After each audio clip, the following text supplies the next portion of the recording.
accomplished. Let me bring in the Wall Street Journal editorial board. Another troubling Trump indictment. Special counsel Jack Smith's broad authority of fraud has dangerous implications. Here's the key line they talk about. It's kind of a political question.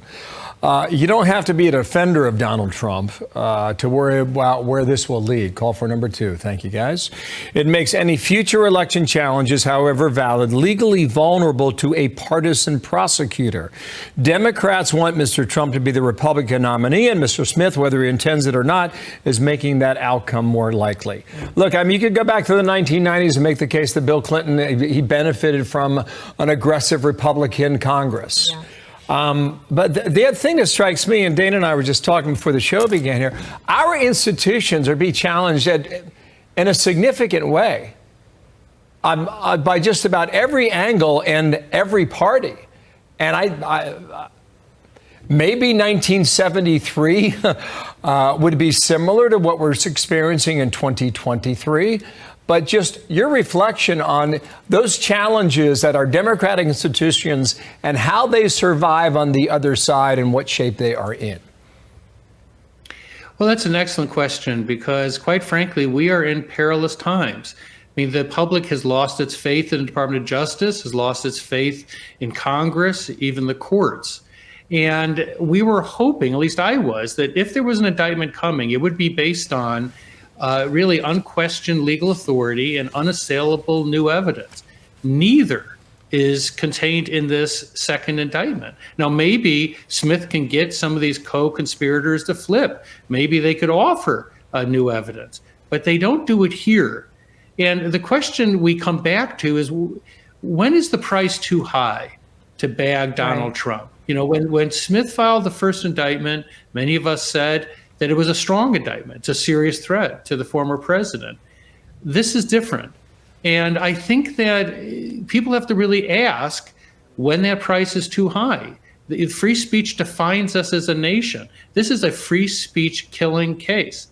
And we need to deal with those implications. As I said in my first video of the day today, gang, they're burning it all down. These desperate Democrats are so distressed. They're so despairing of another Trump presidency that they would rather bring the whole system down than have another Trump term. And that's what we're seeing unfolding right before our very eyes. Biden admitted it. He admitted it months ago. Check it out.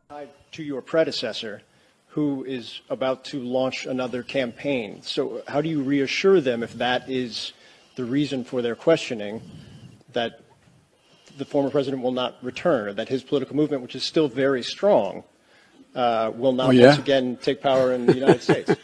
Well, we just have to demonstrate that he will not take power by, if he does run, making sure he under legitimate efforts of our Constitution, does not become the next president again. I mean, he just said the quiet part out loud. You heard it yourself.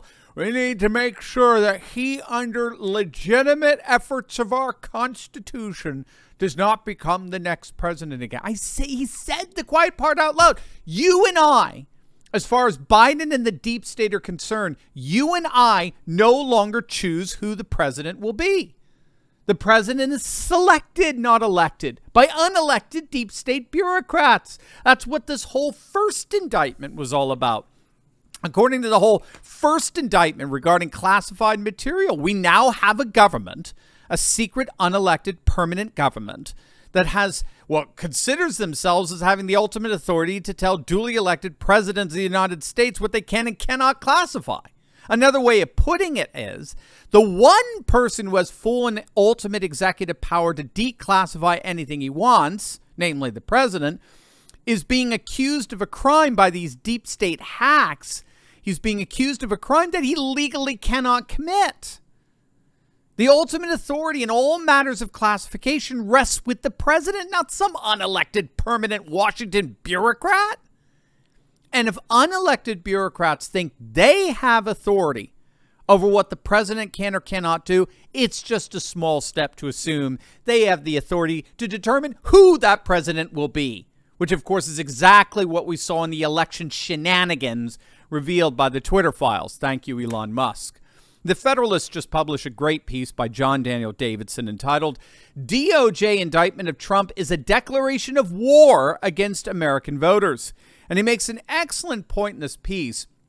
When all is said and done, this indictment is a blatant attempt at criminalizing free speech. President Trump is being prosecuted ultimately because he claimed the election was stolen. And he's not allowed to make that claim. And the way Jack Smith is trying to get around First Amendment issues is that he's claimed that Trump knew that the allegations of fraud were false. And he spread it anyway. And therefore, we can indict him on reckless speech.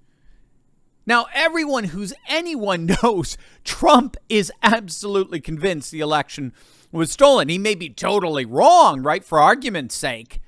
But there's no way anyone could even possibly make the plausible argument that Trump knew the election was completely pristine and fair. And Smith stepped in it because he cited as evidence that Trump knew there was no fraud. He said that Trump was told there was no widespread fraud by the Department of Homeland Security's Cybersecurity and Infrastructure Security Agency. Now, the reason why that's such a ridiculous self-own is that we now know, thanks to the Twitter files, that they directly interfered in the 2020 election by censoring Americans by proxy.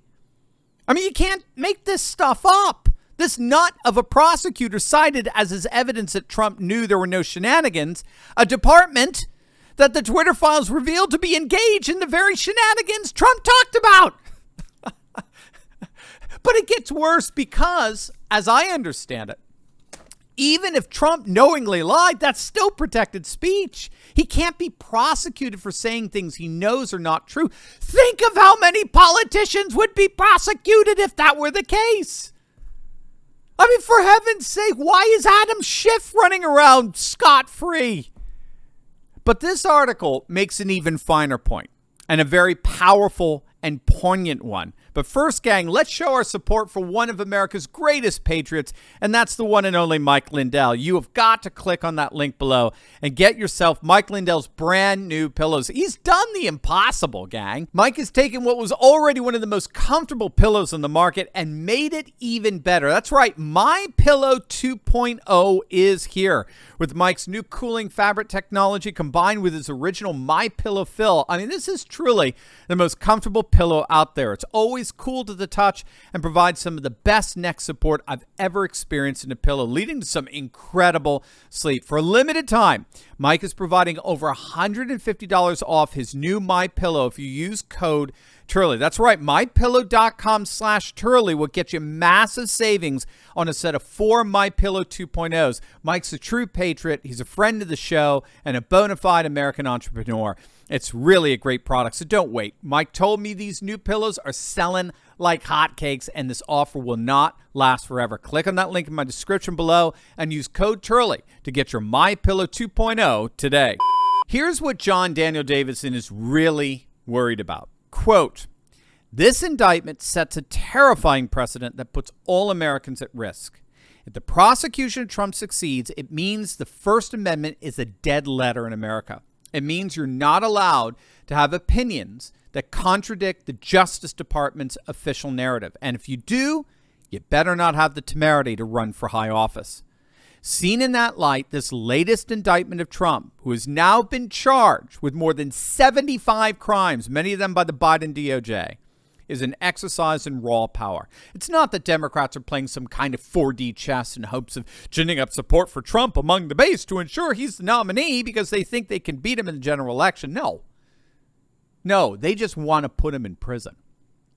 They think Trump's a criminal for opposing them. And they think the same thing about his supporters. The left wants to criminalize dissent. They don't really think you should get a vote, much less an opinion. That's what this indictment is about. If you think this is bad, just wait. Now, I think Davidson is missing something here. And that's just how much this indictment is further eroding the confidence Americans have in their public institutions. And this is what Jonathan Turley was talking about at the beginning. Every poll out there shows that our trust in public institutions has imploded. And we're talking across the board: government, our courts, our banks, businesses, law enforcement, school system, you name it. It's known as the process of delegitimation. All across the board, more Americans distrust our public institutions than ever before. And this latest indictment, I have a feeling, is literally going to light a match around that keg of distrust. The deep state may think of tens of millions of Americans as criminals for opposing them. But be assured, they, the deep state, are, for those tens of millions, officially enemy number one. Hey gang, I know what it's like to feel alone out there in these turbulent times, but I broke free. If you too have been looking for a community with like-minded patriots who are serious about resisting globalism, building a parallel economy, and having intelligent and deep fellowship on a regular basis, then you've come to the right place. In my Courageous Patriot Insiders community, we're building a close-knit movement of, by, and for patriots who are breaking free from the outrage and despair cycles of the mainstream media and taking on the fight against globalism. Every week, I deep dive into the content I can't share on big tech and give you the cliff notes on the truth of how patriots just like you are building up their communities, starting patriot businesses, and fighting the woke in both public and private. All with a few history and political lessons from yours truly, of course. If you want to stop feeling alone as a patriot and stand together with this fast-growing community, be sure to click on the link in the description below. Don't wait. Join me and my Patriot Coalition today, and let's get fighting.